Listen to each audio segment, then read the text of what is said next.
आज की इस वीडियो के अंदर एक सच्ची कहानी है विशाखापट्टनम की। ये कहानी सुनने के बाद आपका पैरों तले जमीन हिलने वाला है। स्क्रीन पे जो दिख रहे हैं इनका नाम है रविंद्र और ये भारतीय नौसेना में कार्यरत है, टेक्नीशियन पोस्ट पे। और ये शादीशुदा है। उसी बीच में एक्स्ट्रा मैरिटल अफेयर इनका होता है एक लड़की के बीच में। उस लड़की का नाम है मोनिका, गर्लफ्रेंड होती है।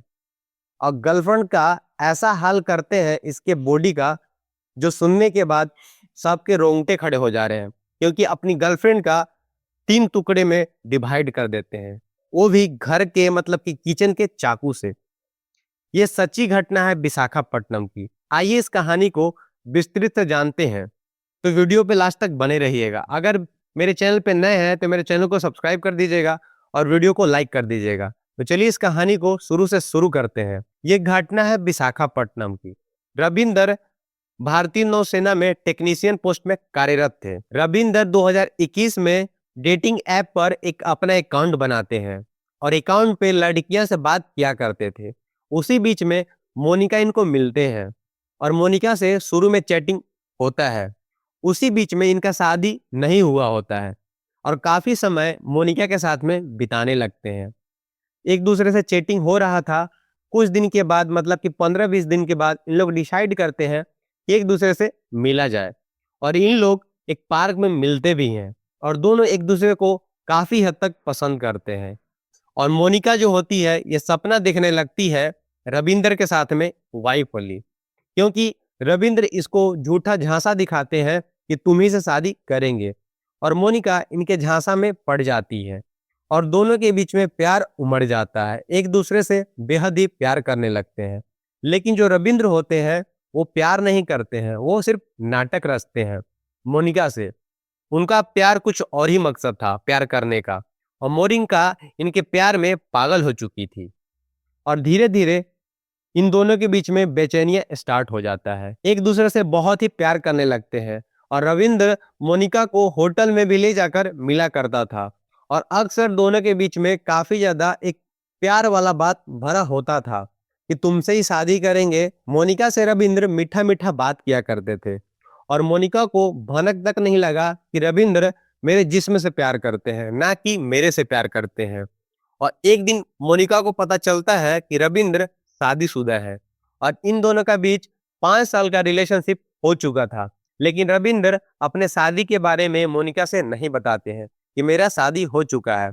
और इनका शादी 2024 में हो गया था, जबकि मोनिका से रिलेशन में 2021 से ही थे। मतलब कि 3 साल के गैप में इनका बाद शादी हो जाता है और मोनिका को पता तक नहीं लगता है। मोनिका रविंद्र से मिलने जाती है एक पार्क में, तो फोन लेती है सिर्फ चेक करने के लिए, क्या तुम किसी और भी लड़की से बात करते हो या सिर्फ मेरे से बात करती हो। तो वो फोन का गैलरी खोलती है और फोन के गैलरी में रविंद्र का एक पत्नी के साथ में फोटो देखती है। और वो मतलब कि साफ ऐसा फोटो में दिख रहा था कि रविंद्र की वो पत्नी है, क्योंकि फोटो देखने के बाद वो शादी वाला ही फोटो दोनों का साथ में था। और वो मोनिका जो थी उसका माइंड में साफ ये घुस गया था, समझ गई थी वो कि इसका पत्नी भी है।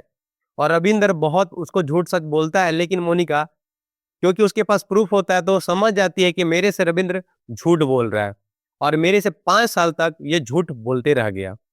और रविंद्र काफी समझाते हैं कि नहीं, तुम ही से प्यार करते हैं, उसको डिवोर्स दे देंगे।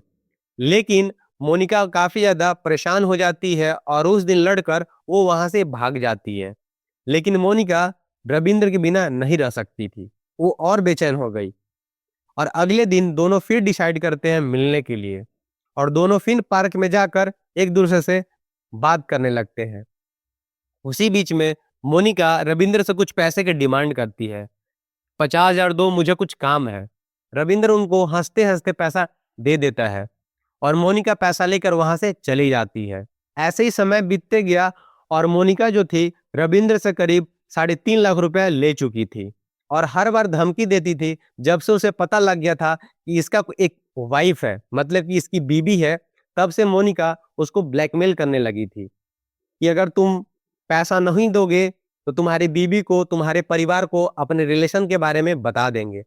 रविंद्र मजबूर हो चुके थे और वो पैसा हर टाइम पर मतलब कि जैसे उसका जरूरी पड़ता था मोनिका को पैसा वो दे दिया करते थे और ये भी मजबूर हो चुके थे। काफी ज्यादा तंग हो चुके थे मोनिका के पैसा मांगने से, और ये भी सोच रहे थे कि मोनिका से कैसे जान छूटे और इसे रिलेशन कैसे तोड़े। लेकिन मोनिका रिलेशन तोड़ने का नाम नहीं ले रही थी, और रविंद्र काफी परेशान हो चुके थे इसके रिलेशनशिप में आकर। ये पछतावा कर रहे थे कि तुम्हारे साथ जो मेरा रिलेशन आया, मेरा जिंदगी बर्बाद हो गया है। उसी बीच में इनकी पत्नी एक बच्चे को जन्म देती है, और रविंद्र के ऊपर काफी ज्यादा लोड पड़ता है, पैसा का तंगी आता है। ये सोचते हैं कि अगर सारा पैसा मोनिका को देते रह गए तो मेरे बाल बच्चा, मेरी वाइफ को कैसे मैं पालूंगा, और मेरे बच्चे का भविष्य कैसे ठीक ठाक होगा, उसको अच्छे स्कूल में कैसे पढ़ाएंगे। अगर बीबी को पता लग गया ये सारा बात, तो मेरा जिंदगी ऐसे ही बर्बाद हो जाएगा। लेकिन जो मोनिका थी ये सब बात को नहीं समझ रही थी। बस वो अब सोच रही थी कि रविंद्र से कैसे ज्यादा पैसा निकाला जाए, क्योंकि रविंद्र भी उसके प्यार में शुरू में ऐसा झांसा डालते हैं कि तुमसे बहुत ही प्यार करते हैं, और दोनों के बीच में अक्सर अब लड़ाई होना शुरू हो जाता है पैसे को लेकर। रविंद्र जब उनसे पैसा मांगा करता था कि मोनिका तुम मुझे पैसा दो, तो वो मोनिका मना कर देती थी क्योंकि मेरे पास अभी कुछ पैसा नहीं है। कुछ पैसा तो वो दे देती थी, लेकिन आधा पैसे से ज्यादा पैसा वो रिटर्न नहीं कर पाती थी, और उसके बाद भी वो मांगा करती थी। लेकिन मजबूरी बर्स रविंद्र उनको पैसा दे दिया करता था। रविंद्र ये सब चीज से मोनिका से काफी ज्यादा परेशान हो गए थे। उसका कॉल भी नहीं उठाया करते थे, ना टाइम से बात किया करते थे, और मोनिका काफी ज्यादा परेशान हो चुकी थी मोनिका से, क्योंकि वो हर बार पैसे का डिमांड करती थी। और ये सोच रहे थे कि अगर बात ये मेरी वाइफ को तक पता चल जाएगा तो मेरी वाइफ भी जीने नहीं देगी।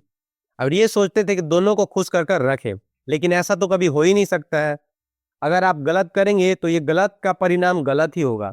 ये बात तो आज नहीं तो कल फैलेगा ही। तो इनकी वाइफ जो होती है, करीब वो घर चली जाती है अपने बच्चे को लेकर।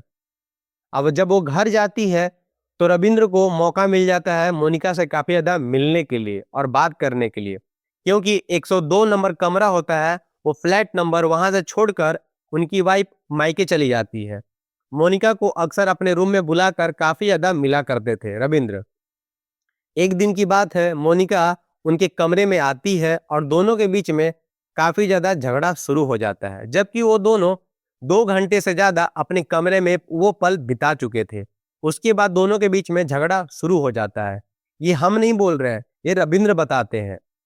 और दोनों के बीच में झगड़ा शुरू हो जाता है, और ये प्लान बनाकर पहले से ही रखे थे कि आज मोनिका को रास्ते से हटा दिया जाए। अगर ये रहेगी तो मेरा सारा पैसा खा जाएगी और हम कंगाल बन जाएंगे। तो ऑनलाइन मतलब कि एक चाकू ऑर्डर करते हैं, और चाकू मंगाकर अपने किचन में रख दिए थे पहले से। जैसे ही मोनिका आई थी उसके पल में कुछ बिताए खुशी वाला पल, और दोनों के बीच में झगड़ा शुरू हो जाता है। उसके बाद रविंद्र उसके सिर पर वार कर देते हैं हथौड़ी से, जिसके कारण मोनिका वहीं पे बेहोश हो जाती है, और काफी ज्यादा उसका खून निकल चुका था शरीर से। उसके बाद ये हक्का बक्का हो जाते हैं। अब सोचते हैं कि इसके लाश को कहाँ छिपाए। ये मजबूर हो जाते हैं, सोचने पे विवश हो जाते हैं कि इतना बड़ा शरीर को कहाँ छिपाएंगे। तभी इनको नजर आता है एक फ्रिज, और फ्रिज में सोचते हैं कि इसके लाश को अगर काट कर फ्रिज में डाल देते हैं तो कोई जानेगा भी नहीं, और धीरे धीरे बाहर कर कर जला देंगे। तो आधा जो सर होता है उसको काट के अलग कर देते हैं, और धड़ को अलग कर देते हैं, और पैर को भी अलग कर देते हैं। मतलब कि 3 टुकड़े में मोनिका को काट के अलग अलग कर देते हैं। और जो धड़ होता है उसको फ्रिज में डाल देते हैं, और पैर भी फ्रिज में डाल देते हैं। एक बड़ा सा पॉलीथीन लाकर उसमें सर डालते हैं और दोनों हाथ डालते हैं, क्योंकि ये सोच रहे थे कि अगर सर रहेगा तो पुलिस पकड़ लेगी, और मतलब कि पहचान हो जाएगा कि ये मोनिका है, और हाथ भी रहेगा तो उसके फिंगरप्रिंट से पहचान हो जाएगा कि ये मोनिका है। तो ये बहुत ही सातित दिमाग के होते हैं। ये सोचते हैं कि अगर ना फिगर मतलब कि ना हाथ रहेगा ना सर रहेगा तो पुलिस पहचान नहीं पाएगी इसका सर मतलब कि किसका ये शरीर है। तो जो शरीर होता है मतलब कि सर होता है और दोनों हाथ पॉलीथीन बैग में भरकर वहां से 40 किलोमीटर दूर निकल जाते हैं अपने क्वार्टर से। वहां पर जाकर सर और हाथ के ऊपर किरोसिन तेल डालकर आग लगा देते हैं और पूरे निस्ते नाबूद कर देते हैं। वहां से कर कर वापस से अपने कमरे में आते हैं, 102 नंबर कमरे में, और पूरे जो फर्श पे खून धब्बा गिरा हुआ था पूरा पोछा मारते हैं, पूरा फर्श को क्लीन करते हैं और जो मतलब कि सर से नीचे जो धड़ होता है उसको ट्रॉली बैग में भर देते हैं और बाकी का जो शरीर का अंग होता है उसको फ्रिज में डाल देते हैं, क्योंकि फ्रिज में जो रेफ्रिजरेटर होता है, जो चिल्ड करने वाला होता है, उसमें सारा बॉडी अट नहीं पाएगा, क्योंकि मानव शरीर काफी ज्यादा बड़ा होता है। तो जितना हो सकता था उस फ्रिज के अंदर डाल देते हैं और बाकी के धड़ ट्रॉली बैग के अंदर भर कर अपने जो गैराज होता है पलंग वाला उसके अंदर डाल देते हैं और ये सोचने लगते हैं, रात को ये सो जाते हैं। ये शाम के करीब का घटना है। रात को जब सोते हैं ये काफी ज्यादा परेशान हो जाते हैं, ये सोचने लगते हैं कि अब तो हम पकड़े जाएंगे, तो अपने दोस्त को कॉल करते हैं और ये घटना के बारे में ना बताकर वो अपने दोस्त को कमरे में ही बुला लेते हैं और कमरे में बुलाकर जहां पे उसका जो धड़ था फ्रिज में, ट्रॉली बैग में, ये अपने दोस्त को पहले दिखाते हैं और पूरे कहानी के बारे में अपने दोस्त को धीरे धीरे बताना शुरू करते हैं। दोस्त तो वहां पे सारा कहानी सुन लेता है। उसके बाद वो सोचता है कि इस मतलब केस में हम भी फंस जाएंगे। वो काफी ज्यादा टेंशन में हो जाता है और वहां से वो सोचता है कि 1 2 3 होने वाले हैं, मतलब कि यहाँ से जल्दी से हम भाग जाएं, वरना इस केस में हम भी फंस जाएंगे। और उनका जो दोस्त होता है वहां से आधा घंटा समय बिताकर वहां से वो भाग जाता है और कमरे में आकर सोचने लगता है, अगर रविंद्र पकड़ा जाएगा तो हम भी पकड़े जाएंगे, क्यों ना पुलिस को जाकर पहले हम ही बता देते हैं इस घटना के बारे में। वो नजदीकी थाना में जाकर ये पूरे घटना के बारे में पुलिस को बता देते हैं। उसके बाद मौके पे पुलिस तुरंत छापा मारती है रविंद्र के फ्लैट में, 102 नंबर कमरा में। पुलिस आकर उनका दरवाजा खोलती है। ये हक्का बक्का हो जाते हैं रविंद्र, ये घबरा जाते हैं, अब तो पकड़े जाएंगे। पुलिस आकर सीधा फ्रिज को खोलती है और उसमें उनका बॉडी पाती है, मोनिका का। ट्रॉली बैग खोला जाता है, उसमें भी शरीर का कुछ अंग मिलता है और जो सर था और उसका जो 2 हाथ वो गैब था। उसके बाद रविंद्र को थाने में लाकर बैठा के सारा घटना के बारे में पूछा जाता है। रविंद्र पुलिस को बताता है बिना डरे हुए कि सर जी, मोनिका काफी ज्यादा परेशान कर रही थी और एक्स्ट्रा मैरिटल अफेयर के बारे में मेरी बीबी को बताने वाली थी और जब मेरी बीबी को पता चल जाता तो मेरा सारा लाइफ बर्बाद हो जाता, तो हम गुस्से में आकर मोनिका का कत्ल कर दिए हैं। ऐसा बोलने से इनका कुछ केस कम हो जाएगा। जब कोई बता देता कि गुस्से में ऐसा किए हैं, मतलब कि तो कुछ जो धारा लगने वाला होता है वो धारा कुछ कम हो जाता है।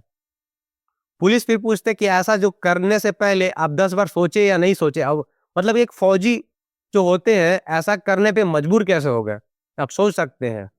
एक्स्ट्रा मैरिटल अफेयर में क्यों गए जबकि आपकी बीबी है, ऊपर से एक बच्चे भी है, तो वैसा घटना को अंजाम नहीं देना चाहिए आपको। पुलिस रविंद्र से छोटे डिटेल के साथ में पूरे घटना को सुनती है और उसके बाद रविंद्र को अरेस्ट कर जेल में भेज दिया जाता है और उसके 2 हाथ और उसके सर को अभी सर्च अभियान में किया जा रहा है। अब वहां पे जाने के बाद सिर्फ राखी मिलेगा। आप लोग ये सोचिए, अगर आप क्राइम करते हैं उसके बाद तो पकड़े जाते हैं, अब रविंद्र तो जेल के हवा खाएंगे। अब बताइए उस बच्चे पे क्या बीतेगा, रविंद्र के जो छोटा बच्चा है उस पे क्या बीतेगा। उनके पिताजी ये हश्र किए हैं, अब उनकी वाइफ पे क्या बीतेगा। उन दोनों का क्या कसूर था। अब वो दोनों जीवन कैसे जिएंगे, समाज में अपना मुंह कैसे दिखाएंगे। लेकिन ऐसे लोग पता नहीं क्या सोच के आते हैं और क्या करके जाते हैं। इनको पहले तो सोचना चाहिए कि ऐसा घटना को अंजाम नहीं देना चाहिए, क्योंकि उनके साथ में फैमिली भी है, अपने फैमिली को देखना चाहिए। और जब आप शादीशुदा हैं तो क्यों किसी और लड़की से बात करते हैं। अगर आप मोनिका से बात नहीं करते तो एक अच्छा जिंदगी जीते। आप नेवी में टेक्नीशियन पोस्ट पे थे, अच्छा सैलरी भी मिल रहा था आपको, अच्छा जीवन था आपका, लाइफ स्टाइल अच्छा था। और इस वीडियो को सुनाने का मतलब, इस कहानी को सुनाने का मेरा कोई गलत उद्देश्य नहीं था। अगर वीडियो आपको अच्छा लगा हो तो मेरे वीडियो को लाइक कीजिएगा, इस वीडियो को ज्यादा से ज्यादा शेयर कीजिए ताकि लोगों के बीच में जागरूकता अभियान चले। ऐसे क्राइम करने से पहले 10 बार सोचे, ना कि वो क्राइम करने का बढ़ावा दे। आज नहीं तो कल आप पकड़े ही जाएंगे। आपका क्या विचार है इस क्राइम के बारे में, अपनी विचार कमेंट सेक्शन के अंदर जरूर से रखिएगा। आपको मिलते हैं किसी नई कहानी के ऊपर, तब तक के लिए जय हिंद, जय भारत।